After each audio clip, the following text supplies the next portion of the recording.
अस्सलाम वालेकुम प्यारी बहनों, कैसी हैं आप? अगर आप एक सेल्फ रिस्पेक्ट औरत हैं तो ये वीडियो आखिर तक देखें क्योंकि ये आज की वीडियो आपके लिए है। आज मैं वो बात करने लगी हूँ जो ज़्यादातर लोग ओपनली नहीं करते। 5 लोग जिनके घरों में जाना बंद कर दें तो आपकी ज़िंदगी में सुकून हो जाएगा, चाहे वो आपके रिश्तेदार ही क्यों ना हों। और लास्ट वाला पॉइंट सबसे ज़्यादा इम्पॉर्टेंट होने वाला है, जो ज़्यादातर ख़वातीन मेरी बहनें इग्नोर कर देती हैं। तो ये सारी बातें जानने के लिए उससे पहले आप मेरे चैनल को सब्सक्राइब कर दें ताकि हम वीडियो को बाकायदा शुरू कर सकें। अगर आप अपनी इज़्ज़त और सुकून बचाना चाहती हैं तो इन बातों पर अमल करें। वो लोग जो आपको हर बात में ताना मारते हैं, आपकी हर चीज़ में, आपके बच्चों पर, आपके हस्बैंड पर, आपके घर पर, आपके रिश्तों पर, आपकी इनकम पर, तो उन लोगों के घर जाना बंद कर दें। तो आपकी ज़िंदगी में यकीन माने इतना सुकून आएगा कि आपकी सोच है। नंबर 2 पे वो लोग आते हैं जो सिर्फ़ अपने मतलब के लिए आपको याद करते हैं, इसके अलावा तो वो कभी आपको मुड़ के पूछते भी नहीं हैं। जब उनको अपना मतलब होता है, अपना कोई काम निकलवाना होता है, आपसे कोई चीज़ उनको चाहिए होती है या कोई रिश्तेदारी निभाना हो, मतलब रिश्तेदारी तो नहीं, मतलब कोई रिश्ता-विश्ता जैसे होता है, तो इस टाइप की चीज़ों के लिए वो आपको ज़रूर याद करेंगे, अदरवाइज़ वो आपको पूछते भी नहीं हैं कभी।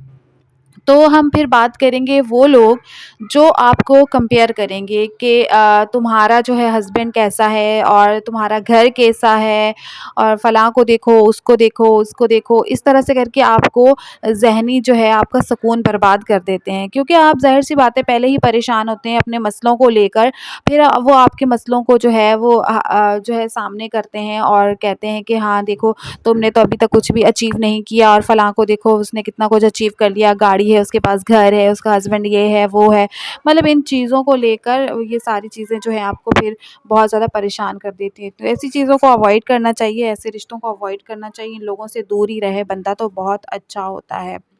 और फिर उसके बाद वो लोग आ जाते हैं जो आपको वो लोग हैं जो फिर आपकी बात शेयर करते हैं। जैसे कभी आप उनके घर चले जाते हैं, वो रिश्तेदार जो या वो जान-पहचान वाले वो दोस्त और अहबाब जिनके घर आप चले जाते हैं तो वो आपसे बात लेंगे, आपसे बात पूछेंगे, आपसे क्वेश्चन पूछेंगे, फलाँ के बारे में बताओ भई, फलाँ के बारे में बताओ, वो क्या हुआ, ऐसे क्या हुआ? दूसरे के बारे में इन्फॉर्मेशन कलेक्ट करेंगे और फिर उसके बाद क्या करेंगे कि वही इन्फॉर्मेशन जाके उन्हीं लोगों तक पहुँचा देंगे जिसके बारे में वो बात कर रहे हैं। जबकि बात उन्होंने खुद ही शेयर की है, लेकिन वो अपनी बात नहीं बताएँगे, अपनी बातों को हाइड कर जाएँगे, जबकि वो आपकी बात को जो है अगले तक पहुँचा देंगे कि फलाँ तो तुम्हारे बारे में इस तरह की बात कर रहा था। तो इस तरह से क्या होगा कि आपकी जो रेपुटेशन है वो ख़राब हो जाएगी और इस तरह से फिर वो जो तीसरा बंदा है जिसके बारे में बात हो रही थी, चाहे आपका उसके बारे में कोई गलत जो है वो पॉइंट ऑफ व्यू ना हो, लेकिन जो है वो इस तरह का इम्पैक्ट बना देंगे आपका कि हाँ भाई फलां बंदे ने तुम्हारे बारे में इस तरह बात की थी, तो उसकी नज़र में भी आप बुरे बन जाएंगे।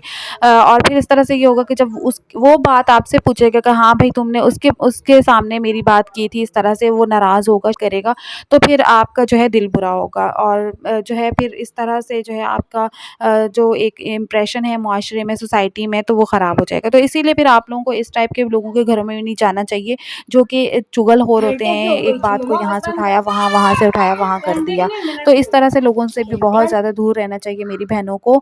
और इसके अलावा नंबर 5 पे वो लोग आते हैं जो जहाँ पर आप अगर उनके घर जाते हैं, मजबूरी में जाएँ, दिल ना कर रहा होता है, ज़ाहिर-सी बात है, जैसे कुछ ससुराली रिश्ते होते हैं या फिर कोई दूर-दराज़ के रिश्तेदार होते हैं, जहाँ जाना मजबूरी पड़ जाता है। ज़ाहिर-सी बात है रिश्तेदारों को जो है बंदा छोड़ नहीं सकता है, लेकिन जहाँ जाना जो है वो हमारी मजबूरी हो जाता है। लेकिन हम जब भी जाते हैं उनके घरों में, तो हमारा जो दिल है वो एक बोझल सा हो जाता है, मतलब खुशी नहीं होती उन लोगों के घरों में जाके, एक सैडनेस सा हो जाता है। अगर आपने भी कभी ये महसूस किया हो तो मुझे ज़रूर कमेंट में बताइएगा कि वो कौन-सा रिश्ता था जिसके घर जाके आपका दिल बोझल हो गया हो, जब वापस आए हो आपको बजाए इसके कि आउटिंग करके खुशी हुई हो, आपको जो है सैडनेस सी फ़ील हो रही हो, तो ज़रूर मुझे कमेंट में बताइएगा। तो मेरे साथ तो इस तरह से बहुत दफ़ा हुआ है कि मैं जब किसी मतलब इस अनवांटेड लोगों के घर जाना जाती हूँ मजबूरी में, हस्बैंड की वजह से या फिर किसी भी और मसलहत की वजह से, तो दिल उनके घर में जाके सैड हो जाता है, फिर दोबारा उनके घर में जाने को दिल नहीं करता। फिर हमेशा घर में आके ये डिसाइड कर लेती हूँ कि आज के बाद मैं उन लोगों के घर नहीं जाऊँगी। लेकिन फिर वही बात आ जाती है कि मजबूरी इंसान से क्या कुछ नहीं करवाती। मजबूरी में इंसान को हर चीज़ वो करना पड़ जाती है जो इंसान को पसंद नहीं होती। ज़रूरी नहीं है कि आप जो है रिश्ता तोड़ दें बिल्कुल, आप उनसे जो है कतई ताल्लुक़ कर लें। मैंने आपसे कहा कि रिश्ता मतलब तोड़ा नहीं जा सकता, कि कोई भी रिश्ता हो, चाहे वो आपका मेके से हो, चाहे वो आपके ससुराल से हो, लेकिन वो रिश्ता तोड़ा नहीं जा सकता। लेकिन एक डिस्टेंस जो है वो रखा जा सकता है। इससे आपकी इज़्ज़त भी बची रहती है। जितना आप उन लोगों से कम मिला-जुला करेंगे, आपकी इज़्ज़त भी रहेगी और आपका जो मेंटल पीस है वो भी बरकरार रहेगा। सुकून जो ज़हनी सुकून होता है ना, वो बहुत ज़्यादा इम्पोर्टेंस होता है, हर चीज़ से पहले होता है, अगर आप उसको बरकरार रखते हैं। तो ये सारी बातों पे अमल करके ही आप जो है वो अपने सुकून को बरकरार रख सकती हैं और अपनी ज़िंदगी में आगे बढ़ सकती हैं। जब ज़हनी सुकून होगा तो आपकी सेहत भी अच्छी होती है, आपके रिश्ते भी अच्छे होते हैं, आप जो है लोगों से मिलना-जुलना भी करते हैं, आप बाहर भी निकलते हैं, आप अपने घर को भी अच्छे से देखते हैं, अपने हस्बैंड को भी खुश रख सकते हैं, अपने बच्चों को भी जो है तवज्जो दे सकते हैं। तो ये सारी बातों का बताने का मतलब यही था कि एक चीज़ों को जो है सामने लाना। बहुत सारी चीज़ें जो हम महसूस तो कर रहे होते हैं अक्सर, लेकिन हम उनको जो है नोटिस नहीं कर पा रहे होते। तो यही था आज का व्लॉग। अपना ख़्याल रखिएगा। अल्लाह हाफ़िज़।